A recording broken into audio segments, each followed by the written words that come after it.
Hello student, আজকের আমি ইতিহাসে তোমাদের ৮ নম্বরের প্রশ্নের মাত্র 7টা প্রশ্ন দেব। তার মধ্যে স্টার চিহ্ন দেওয়া 3টি প্রশ্ন অসম্ভব গুরুত্বপূর্ণ এবং একদম শেষের একটা প্রশ্ন সেটাও খুব গুরুত্বপূর্ণ। কিন্তু তোমরা সবাই চেষ্টা করবে এই 7টা প্রশ্ন করে যেতে। 3টে টেস্ট পেপার ঘেটে এই 7টা প্রশ্ন তুলে এনেছি, এর মধ্য থেকে পরীক্ষায় তোমরা নিশ্চিত পাবেই।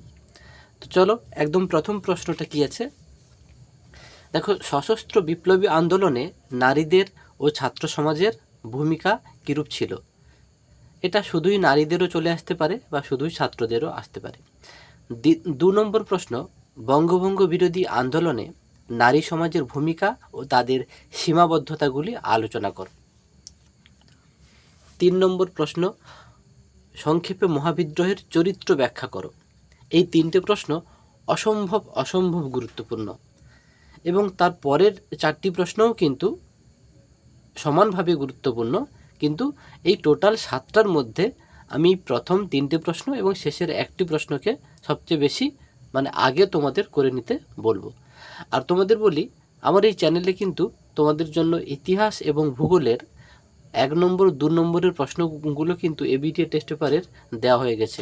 তোমরা 20টা মতো পেজ যদি ভালোভাবে করে, কম করে 20টা পেজ ভালোভাবে করে যদি পরীক্ষা হলে যেতে পারো, তো 1 নম্বর 2 নম্বরে অনেকটাই ভালো নম্বর পাবে।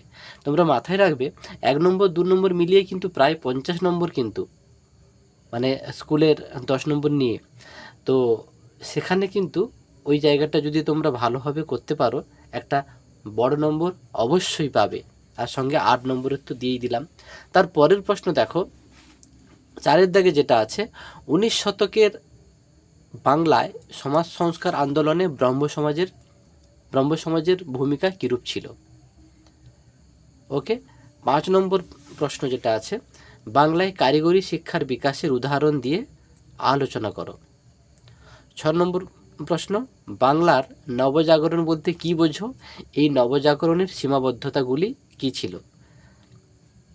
তারপরে শেষ প্রশ্ন যেটা, রবীন্দ্রনাথ ঠাকুরের শান্তিনিকেতন ও বিশ্বভারতী ভাবনার মাধ্যমে কিভাবে প্রকৃত মানুষ ও শিক্ষার সমন্বয় ঘটিয়েছেন ব্যাখ্যা করো।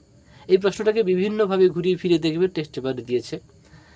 রবীন্দ্রনাথ ঠাকুরের শান্তিনিকেতন ও শিক্ষা চিন্তা ব্যাখ্যা করো। তো বা প্রকৃতি এবং শিক্ষা চিন্তা, তো এই বিষয়গুলো ঘুরিয়ে ফিরিয়ে এই প্রশ্নটাকে এদিক ওদিক করেছে। তো তোমরা বিষয়টাকে কিন্তু মাথায় রেখো। আজকের এই পর্যন্ত তোমরা চ্যানেলটাকে সাবস্ক্রাইব করে রেখো। আর গণিতের প্রত্যেকটা পেজের আমরা কিন্তু সমাধান করে প্রত্যেক দিন ছাড়া হচ্ছে, প্রায় মাঝে মধ্যে 2-1 দিন বাদ দিয়ে, এবং খুব তাড়াতাড়ি পর্ষদেরও সমাধান নিয়ে আসছি। ওকে, ভালো থেকো।